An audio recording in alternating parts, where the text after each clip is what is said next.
My name is Victor Fuhrman. Some call me The Voice. I've always been fascinated with human nature, spirituality, science, and the crossroads at which they meet. Join me now and we will explore these topics and so much more with fascinating guests, authors, and experts who will guide us to Destination Unlimited. When she entered college, Tami Simon started asking questions her teachers couldn't answer. Deeper questions about life and meaning and purpose. She eventually found one teacher from Sri Lanka who talked about the world very differently. She eventually dropped out of college and traveled to Sri Lanka to spend more time with that teacher and his family and to begin to create her own path. Returning home about a year later, she was determined to continue to study and explore until one day guidance literally dropped from the ether. Disseminate spiritual wisdom. That singular purpose set in motion a quest that led to Boulder, Colorado, and the inadvertent launch of Sounds True, a company that started by producing real-time audio tapes of spiritual conference talks and has grown into the leading multimedia wisdom publishing company in the world. I am honored to have Tami Simon join me on Destination Unlimited this week and share her path, her discoveries, and her wisdom. Please join me in welcoming to Destination Unlimited, Tami Simon. Wonderful to be with you. Thank you. Tami, thank you so much for joining us and sharing with our listeners and readers your path and the wisdom garnered through your years of experience. Let's start with your early life and how it led to the founding of Sounds True in 1985. Sure. Well, it's an interesting winding road, but I began Sounds True as a college dropout. Sometimes I like to say I dropped in a certain way, which is true. I discovered the practice of meditation when I was a sophomore at Swarthmore College, and it was introduced to me by someone who was there for 1 year on a Fulbright scholarship, Professor Gunapala Dharmasiri, a gentleman who came from Sri Lanka.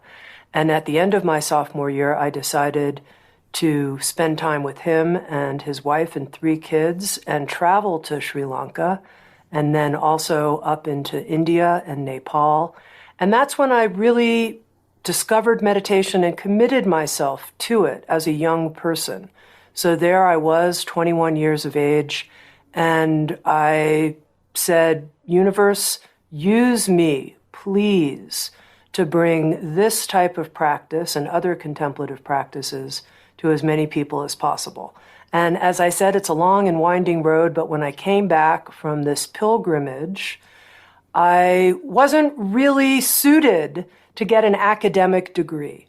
But I still wanted, and I wasn't suited because I wasn't interested in academic learning. I was interested in personal revelation, what we could each discover by turning inward and looking in our own inner mirror to what is true. And what happened was that because I wanted to continue my education, but not in an academic setting, I started interviewing spiritual teachers for Boulder County Public Radios. This is, 38 years ago, before I think the word podcast was part of the English language. I was hosting an interview show where I was talking to the different spiritual teachers that would come through Boulder, and I was trying to understand what happened to me in the journey that I took through Sri Lanka, India, and Nepal, and the inner journey, more importantly, and how to integrate that experience. And really that became the root of Sounds True. People requested copies of the program that I hosted. I had a dubbing machine. I made copies for people. And when my father died, when I was just 21, he was 63 years old, I received an inheritance, a small inheritance, it might sound like today. It was $50,000.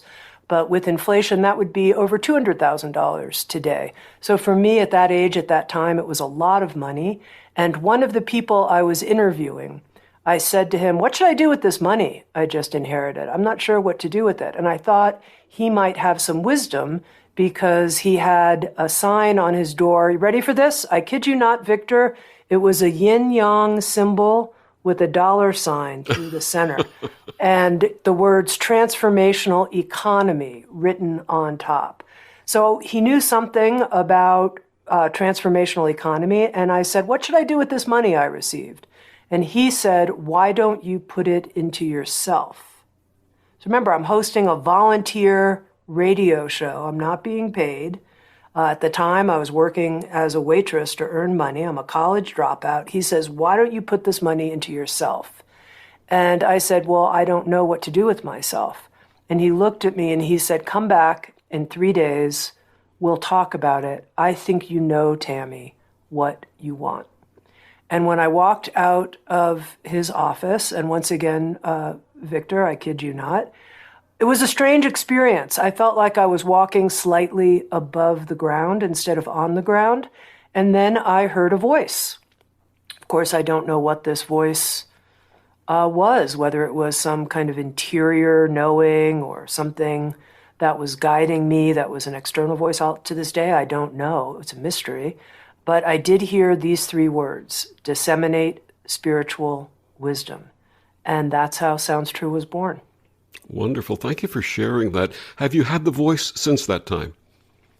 There are some rare occasions where things like that happen to me, where I know that what's occurring is really important, that of course, I hear things inside my head all the time. I got voices talking in there all kinds of times, and there's all kinds of everyday guidance and like most people waking up in the morning and you just know something that you didn't know when you went to sleep. That's the next thing you need to do, a set of operating instructions. But there have been a few times in my life, and this story I'm telling you about walking out of this gentleman's office is one of them, when I felt like I've been given clear divine directive. Like, here you go. It's clear. And I have had that happen a handful of times in my life, but not often. It's rare. When I attended the new seminary here in New York back in the 90s, one of the teachings that was made very present was this concept of everything unfolding in divine order. Do you sense that happening in your life? Oh, yeah. Whether I'm attuned to divine order, appreciating divine order or not is often a question mark, but the divine order is definitely there. And there's always an open invitation, I think, for all of us to appreciate it, to see it, to recognize it, to honor it. Absolutely. In 2016, you edited and published The Self-Acceptance Project, How to Be Kind and Compassionate Toward Yourself in Any Situation. It's a wisdom anthology on the topic with contributions from many wonderful thought leaders. What inspired this work?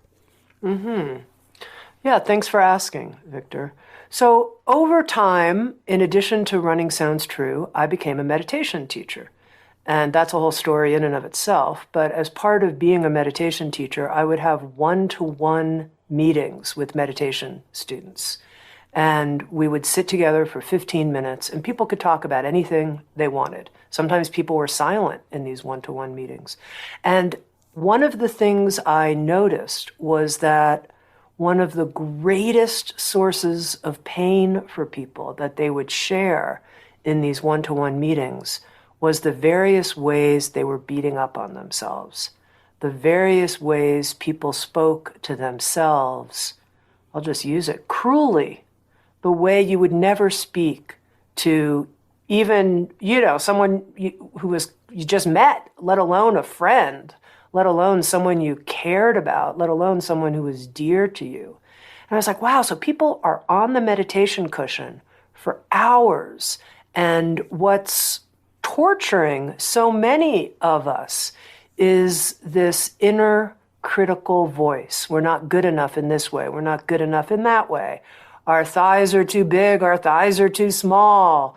It could be something about our body. It could be something about how much money we have. It could be something about what we have or haven't accomplished. It could be anything. And I thought, this is such a source of pain for people. And I also recognized it in myself as someone who's a high achiever and has a very low tolerance, historically at least, for things not going well that I'm involved in, and how I can turn on myself historically when things don't go well. And I thought, I really want to learn about this. I want to learn, are there skills, are there perspectives such that we can learn to treat ourselves, let's just make it decently, let alone kindly and compassionately. Can we be decent towards ourselves? And how much suffering that could ameliorate in the world if we could start to become skillful in that way. So I interviewed 30 different people, neuropsychologists, poets, therapists, spiritual teachers, people from many different perspectives, in order to really start to see where there are some important lessons and patterns. And that's what became the Self-Acceptance Project. Both this 30-part interview series and then also the transcripts became the book, The Self-Acceptance Project. You refer to being kind to ourselves as an advanced practice. Why advanced? Well, I think it's advanced, I think, because it's hard. It's hard. It's not an easy thing to do. So I think maybe a simpler kind of practice might be, I'm simply going to rest and be present, and I'll be present even with all the ways that I'm cruel to myself. I mean, that's a start.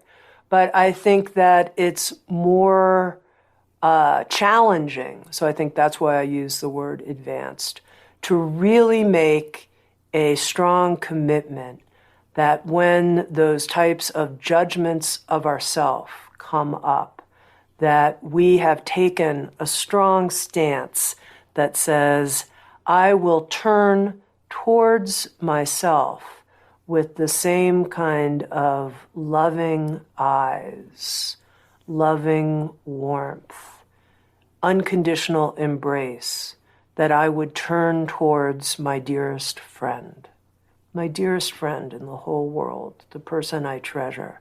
I'm going to turn towards myself and befriend myself and befriend pain that I might be feeling and anguish. And in Buddhism, there's this teaching that when we're experiencing pain, that's can be called the first arrow. It's an arrow has struck us and we're bleeding in a certain way. It doesn't feel good. It's terrible. But then often what we'll do is we'll take a second arrow and we'll put it into ourselves and say, and you shouldn't be feeling that way. So instead of inserting a second arrow, and this is the advanced part, we say, oh, you're suffering right now. All human beings suffer. Let me love you. Let me take care of you. Let me nurture you. Let me hold you. This will pass.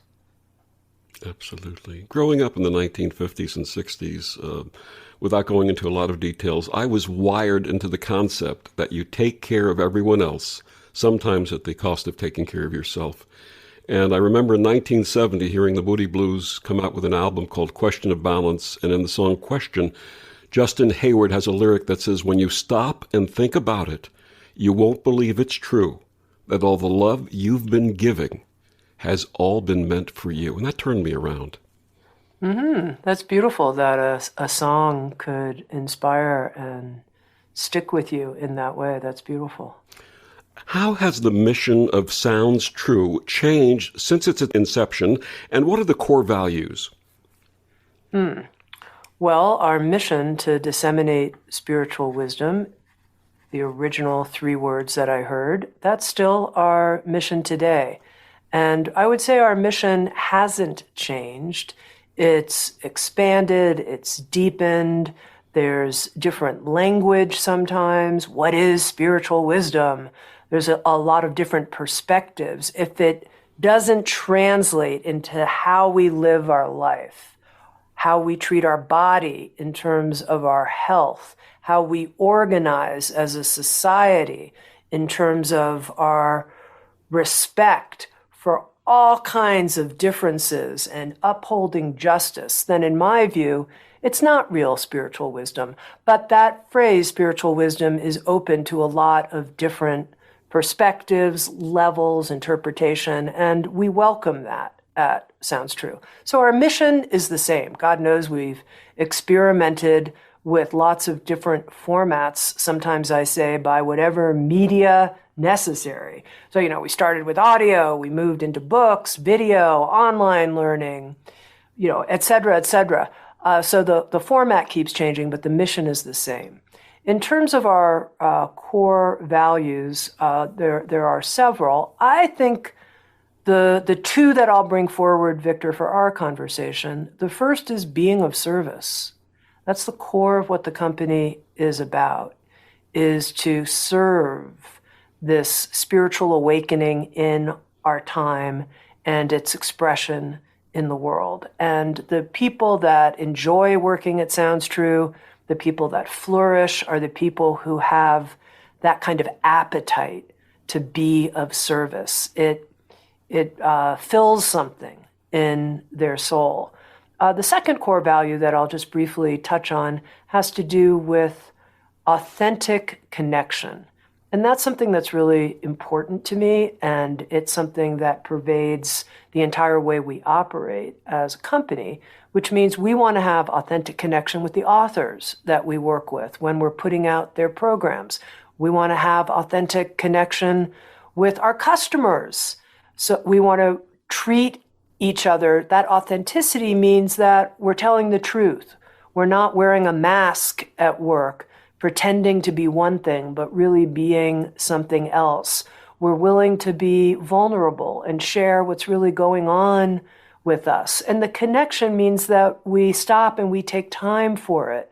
We create a culture of work where how we connect with each other is a value, and connecting with people, and this is a really important idea to me, such that we treat each other as an end in and of ourselves, meaning you are not instrumental because of something I want to get, because of some work outcome I'm trying to achieve, because of some profit goal I have. You're important to me because you're a human. You're who you are. You're this one unique person that I get to interact with, and you get to interact with me. We get to have authentic connection, and people are treated as ends in and of themselves. So that's another core value of how we organize our work. It's like a word that's used in Southern Africa. The word is Ubuntu, and it basically means I am because we are. Beautiful. Very beautiful. How can we embody truth and authenticity and at the same time be compassionate and loving? Well, I don't see the dichotomy between those things.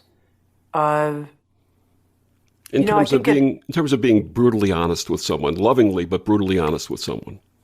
Right. Well, the language we use at Sounds True is being kind and direct.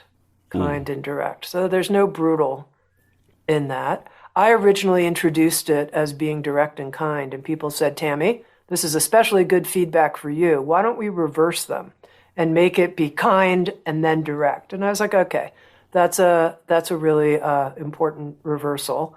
But I think if we genuinely care about each other because of the word you introduced, Ubuntu, because you are, because I am, if we know that inside of us, first of all, we care about the other person. We want them to flourish, and nothing helps us flourish and our relationships flourish like the truth. It's the most powerful thing you could introduce into any conversation is the truth. And you can say the truth skillfully. You can say the truth with care. You can point to it in a gentle discovery type way, meaning let's look at this together, let's explore this together. So I think it's a skill, and it's a skill we can learn, which is how to be kind and direct. And I think that's what builds trust in relationships. Absolutely. And I agree with you 100%. And I know that most of our listeners embrace that same concept. But we seem to be living in an era of what I would call truth dualism. How do we go beyond that? Well, I think one of the keys, first of all, is for each one of us to really want to listen. Not just say like la la la, like to say, I actually really want to understand your perspective. So I think that's a super important starting point, is to genuinely not be so interested in our own position, but wanting to take on other perspectives. So for example, I host a podcast series. It's called Insights at the Edge. And I've been doing this now for, upwards of 10 years. And each time I interview someone, I attempt to take their perspective. I'm not trying to tell them what my perspective is. That's not what my job is. That's not how I personally approach these kinds of conversations. I want to understand their perspective. So instead of having this notion of truth dualism, it's a deep respect for pluralism. And within that pluralism, I can still know what's right for me, what feels right for me, because I'm different. In fact, there's only one of me. So what's right for me is right for me, and no one else can tell me, actually, really, because this is something I need to know from the inside. And I can also respect what's true for you. Wisdom that our society should definitely embrace. My guest is Tami Simon. She's the founder of Sounds True. Tami, please tell our listeners where they can find out more about you and all this wonderful work that you do. Sure. Come visit us at soundstrue.com. There's lots of free content there, and also access to the thousands of programs that we've created over the last 36 years. And we'll be back with more of Tami Simon after these words on the OMTimes Radio Network.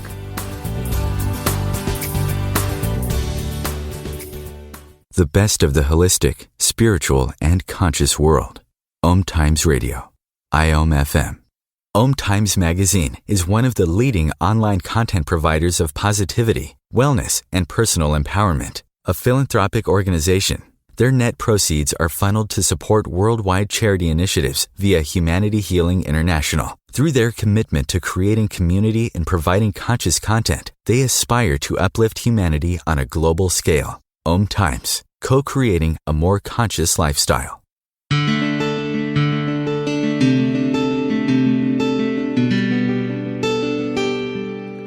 Back on Destination Unlimited, my guest this week is Tami Simon.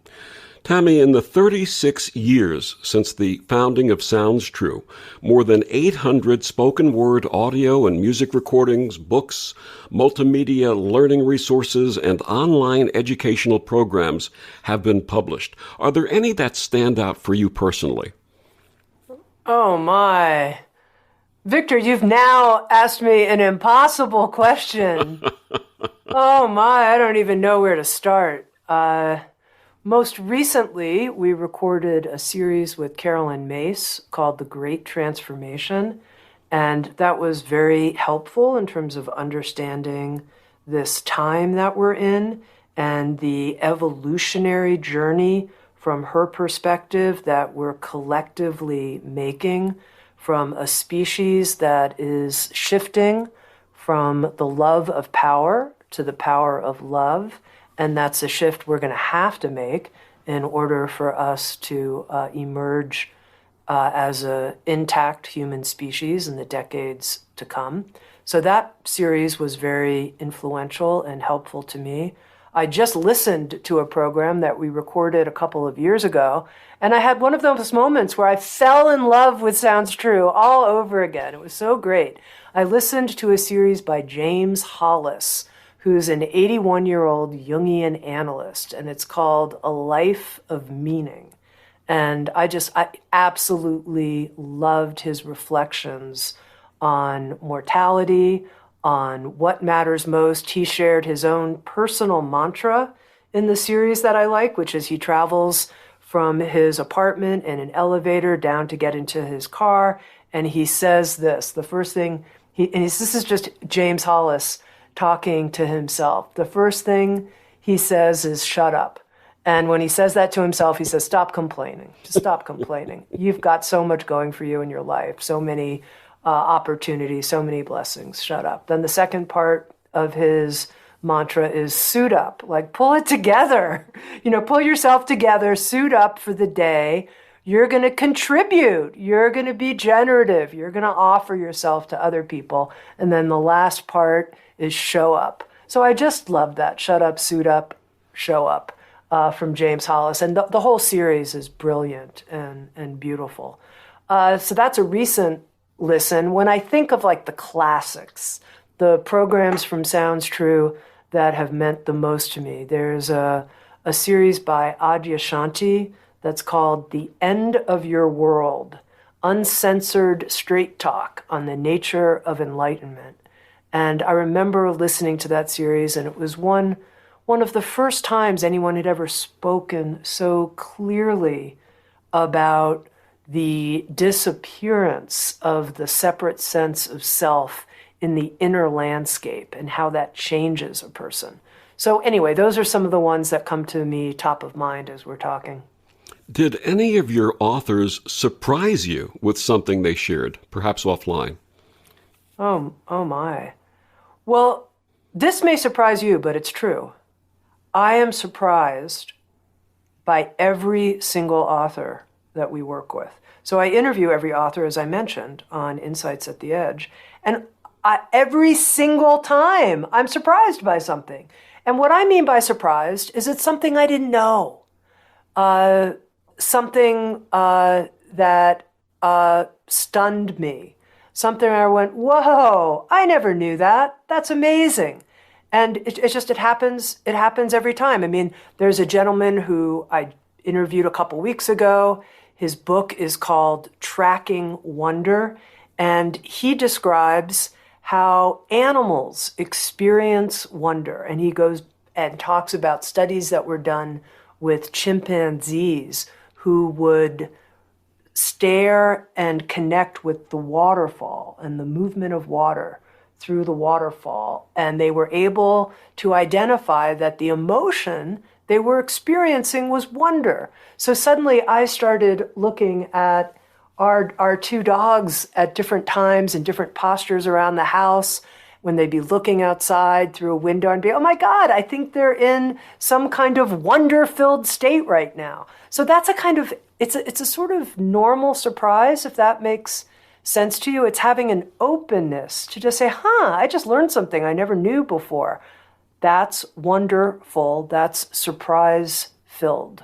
Which points to something that I think we all need to bring into our lives and enhance, and that's the sense of curiosity. I think we're naturally curious as people. I think we're naturally loving as people. You ready? I'm going to keep going. I think we're naturally brave. I think we're naturally honest. I think we're naturally good in our heart, good in our soul, good in who we are. I think that's who we are. Curiosity is part of our essence. I think that it's covered over. All of these qualities can be covered over through whatever our journey in life has brought us. If we were a kid and our curiosity expressed itself, who knows, in ways that were shut down by people in our family or by our educational system. Maybe we expressed our curiosity and it was sexual curiosity. No, not that. Or we expressed our curiosity by asking questions that made other people uncomfortable, and that was shut down. You're to be seen and not heard. Who knows? So it's something that's shut down in us, but it's natural. It's native to who we are. And I think when we can give ourselves permission to just be curious about what we're curious about. You know what I mean? It could be anything. You could be curious about a color. Like, I'm really curious about all the different hues of that color. Or you could be curious about a range of sounds and what a musical instrument could produce through its range. It's just giving ourselves permission to be curious and also to be loving and honest and good and connected, to be who we are.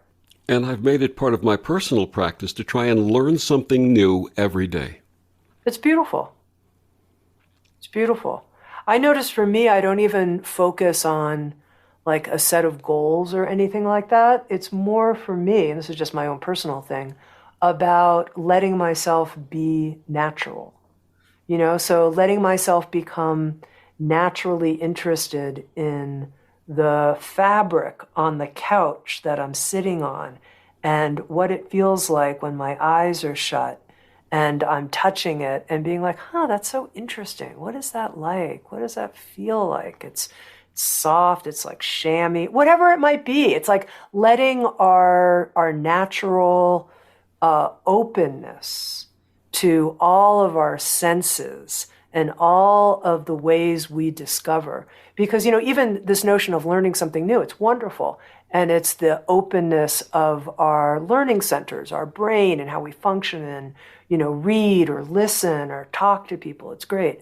But our senses are always giving us new, exciting information, smell, touch, everything. And so letting ourselves be supremely sensually connected to our life. It's a form of utter aliveness. And then I think our curiosity comes online naturally. In addition to the inspiring authors already in the Sounds True catalog, are you looking for new voices? We always are. We publish 50 books a year, and many of them are first-time authors.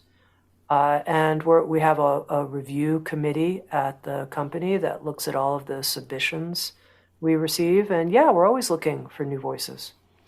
In 2016, you created, voiced, and published the epic Being True, What Matters Most in Work, Life, and Love. What inspired that? Mm-hmm.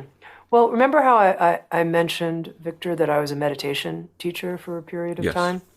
And so when I was teaching, and it was a type of somatic meditation that I was teaching, which means it was an embodied form of using the time we spend meditating to be deeply in touch and attuned to what's happening inside our body in the interior space of the body. So that was the type of meditation I was teaching. And I would give lots of what are known as Dharma talks as part of that teaching. And at a certain point, I realized that I couldn't effectively ride two horses at once. I couldn't try to be the functioning CEO of Sounds True, a company that was starting to really grow and expand, and teach meditation and have meditation students who I then felt a obligation to be available to help them integrate the practices into their life and all the different ways the practices were changing their lives. I couldn't do both. And so when I stopped being a meditation teacher, I had this inspiration to take many of the themes that I had taught in these Dharma talks and put it into a 5-hour teaching series. And that's really what became the basis for the audio program, Being True. And in that recording, you share a quote from Herman Hesse that you read when you were 16 and had a profound effect on you. Would you share that with us, please? Yeah. It's the inscription at the beginning of the book, Demian, and Herman Hesse writes, "I only wanted to live according to the promptings of my true heart. Why was that so very difficult? And I think as a young person who, at the time, I knew that I was attracted to people of the same gender, and yet it was something that I didn't feel I could be public about. I also knew that I learned differently than other people, that I was more of an experiential learner than anything else. And there are other ways that I felt like an outsider as a young person. I was asking questions and things were important to me that didn't seem important to other people. And the things that were important to other people weren't important to me. So there I was as an outsider. And I remember reading that quote and thinking to myself, I want to be true to the promptings of my own heart. And this is really difficult. It is really difficult to be different than feel different than the other people in my family, and then different than the academic framework that I was engaged in, and to be finding my best sense of resonance and connection in books like Demian. And that was a thread, really, being true to the promptings of my heart that has run throughout my whole life. It ran through my life when I left academia and left Swarthmore College, when I claimed being very public as a lesbian and talking about my wife, when I decided to run Sounds True based on multiple bottom lines, and this was back in 1985, when I started thinking about this and writing about it, way before there was any introduction of ideas like people, planet, and profits, or conscious capitalism. There was no articulation, but I knew inside of myself that I was interested in running a business differently. And it didn't matter to me that other people hadn't articulated it. I said, I'm going to be true, there's that phrase again, to what matters to me. And what matters to me is something different. Financial returns are, of course, important, but I have two other bottom lines. One's being true to our mission, and the other is being true to all of the relationships that make up the company, what I sometimes refer to as our relationship bottom line. And I could keep going. I mean, it was a big deal for me to not continue as a meditation teacher after the lineage that I had been a part of had given me that opportunity, an opportunity that is so sacred and is considered such an honor. But I also knew it was something that wasn't over time the right fit for me. And it just continues to be this journey in the language of Jungian psychology of individuation, of becoming more and more of a unique individual by being true to what I have to be, even if it goes against convention. In Being True, you offer 5 principles for being true. What are those principles and how may we live them? Sure. Well, when I was thinking, what is the process? What is this process of staying true to my interior guidance? What occurred to me is that the very first step is to recognize that there's only one of each of us. I mentioned this previously, but the reason this is so important, I think, when it comes to being true, is I think that we're often looking for a role model or a recipe of some kind. Could you just tell me how to do it? Victor, can you tell me how to be true? You're asking me, can I tell you? And the answer is no. What I can tell you is that there's only one of you, and you have to be true to that. So that's the starting point. The second point is that we have to be willing to let go of all of our reference points. Sometimes I think about this as going into the darkness. And the reason I call it the darkness is because at the moment there's some sense of light, we can hold on to that as an anchor. We can say, oh, there you go. That's how I'm going to guide myself. But if we allow ourselves to actually drop into that dark, open space where we truly don't know. Utter not knowing. Nothing that you're hanging your hat on, which is what I mean by not having any reference points. If you have a hat, throw it up to the wind and let the wind take it. You're in utter darkness. Okay, so this is, I hope this sounds like an attractive process. You're with me. So there's only one of you. You will let yourself go into absolute infinite darkness, and you're willing to wait. You're willing to wait. And then what I've found in my experience is something emerges, and this is really the third part. Something emerges that feels like, whether you call it a calling, whether you call it an inner directive, an inner knowing, a sense of guidance, a sense of rightness, if you wait long enough, it will come. It will. It may come to you in a dream. It may come to you in a phone call. The outer world may deliver it. It may come to you in an inner sense of, I finally get it. I know it. A book can fall off the shelf and bop you on the head. Who knows? It will come. Which then takes me to the fourth step, which is when that happens, do you have the courage to listen to it, to follow it, to be true? Do you have that courage? And then the fifth part is to recognize that we're always in this alive dialogue with all of life. We're not separate from it. So the world is always talking to us. It's always giving us feedback. So if we make a couple steps and it's not quite really aligned with the depth and truth of our soul, we'll get feedback. We'll get feedback. We'll get feedback in terms of, once again, a dream or physical ailments that call our attention to pay attention in a different kind of way. We will get feedback. So the fifth part is being attuned to the always offering alive universe that's giving us more and more information about what to do, where to go, and then rinse, repeat. There's only one of you. Go back into the darkness. And as you shared before, we have to listen. Mm-hmm.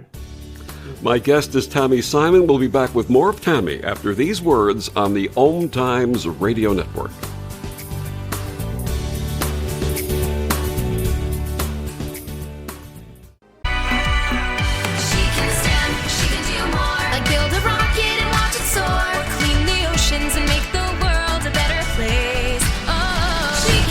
Learn more at She Can STEM, a message brought to you by the Ad Council.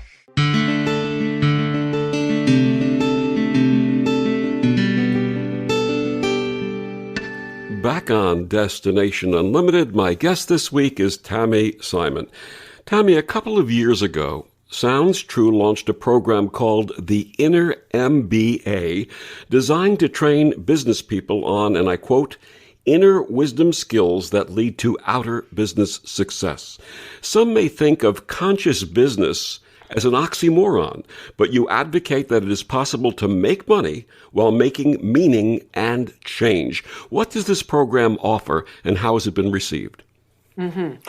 Well, first of all, we have to be able to create businesses that are caring, that are just, that allow us to make money and make meaning for ourselves and for our customers and make change in the world.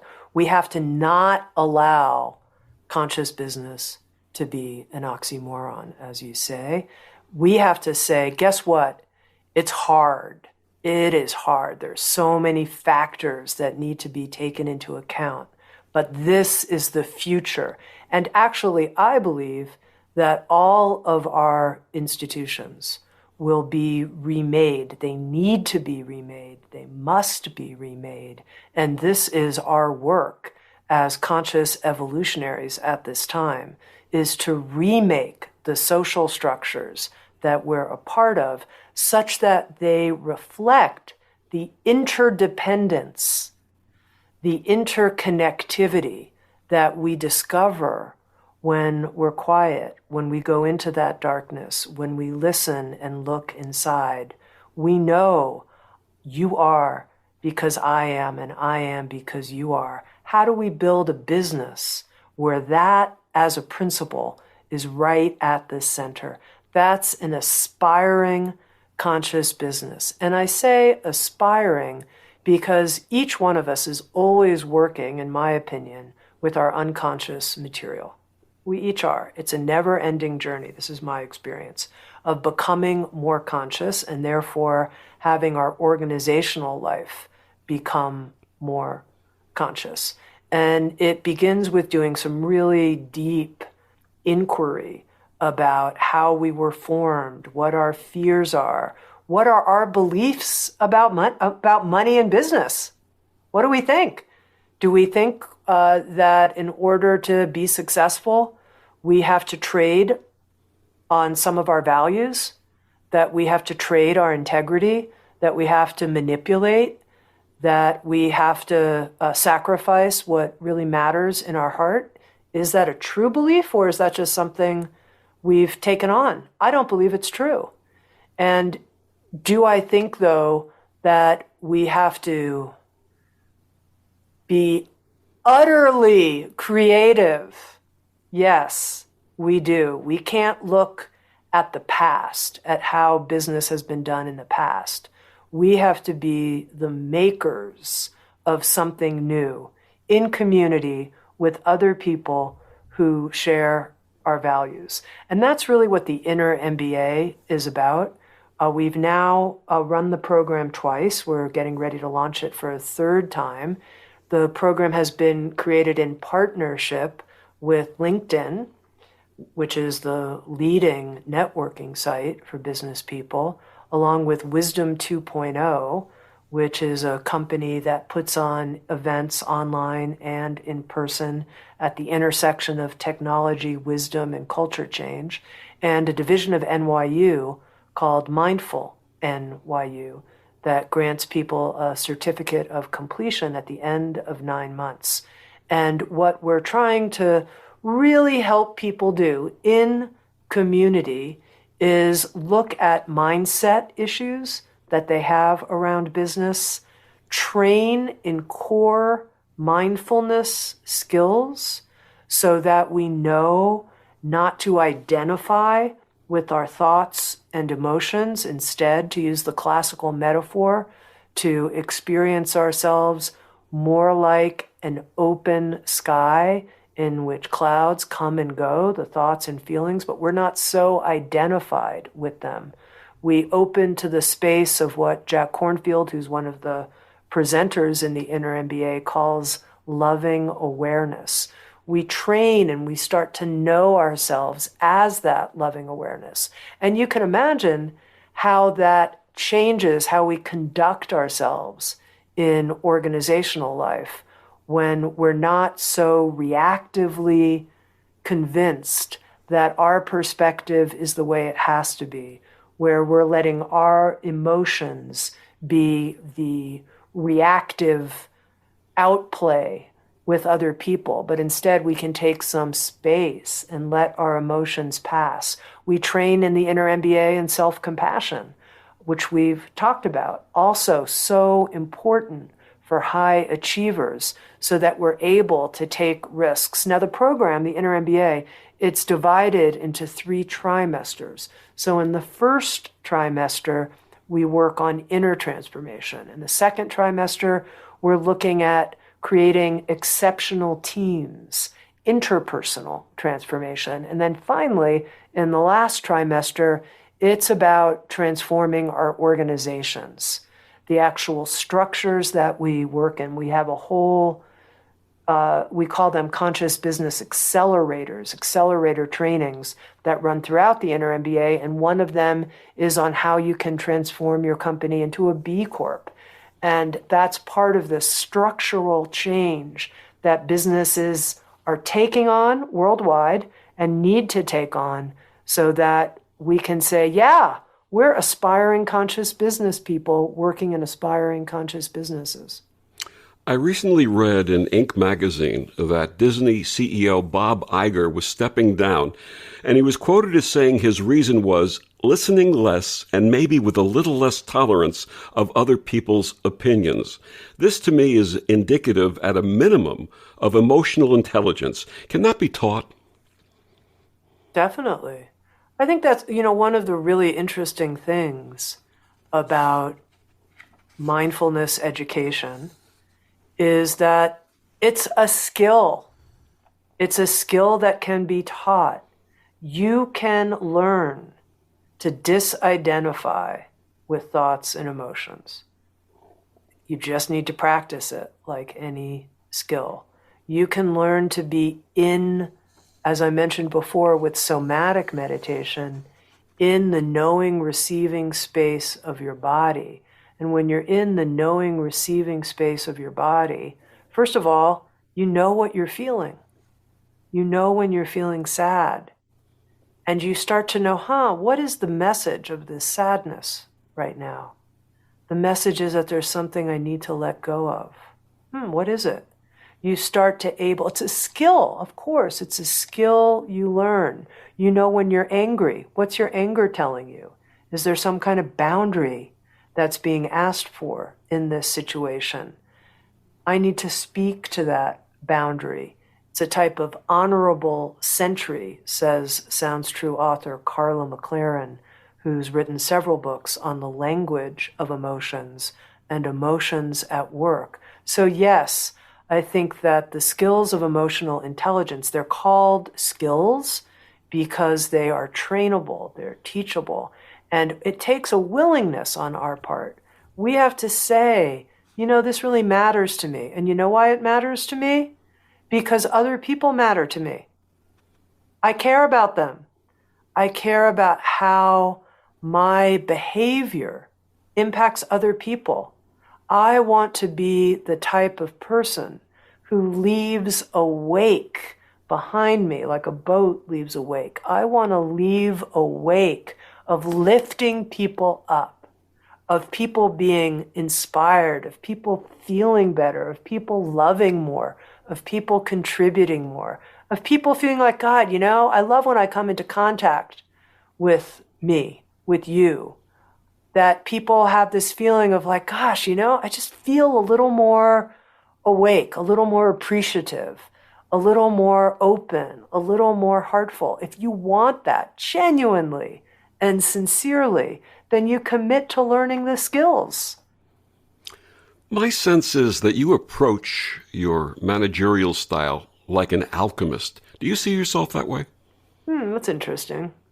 Tell me a little bit more what you mean by an alchemist. How does an alchemist approach things? You're drawing the gold out of everything and everyone. Yeah, I love that, Victor. Thank you for saying that. I've never really thought of that word, but part of what I like about it too is there's a mysterious element to it. It makes me think of like some kind of, this is what occurs to me, like there's a big pot that's brewing that has a lot of different ingredients in it. And yes, something will come out that's golden, but it might have to take some time to brew and stew and emerge. And so there's a welcoming of all of those different forces in the creation process. Since 2000, there's been an emphasis on STEM education. That's science, technology, engineering, and mathematics. Some people add an A for arts and make it STEAM, and especially for young women. Would you like to see additional emphasis for young women on business, leadership, and entrepreneurial skills? Yeah, and I'm going to add a really important part, in addition to the skills you described, which I do think are important, wisdom skills, inner wisdom skills. That's what we all need. Men, women, humans. That's what we need. Without that, we won't know how to use all of those other learnings in a way that honors this deep interdependence, interconnection, and the flourishing of all life. We need wisdom most of all. And that's really, I think, the Inner MBA is saying, yeah, you have a regular MBA where you learned finance and you learned about innovation teams and entrepreneurship and you learned about cash flow management and etc. Wonderful. Add wisdom to that, and you're an unstoppable creative force who can help us change the direction of climate change, who can help us heal challenges of social injustice in the workplace. So I would put wisdom at the center.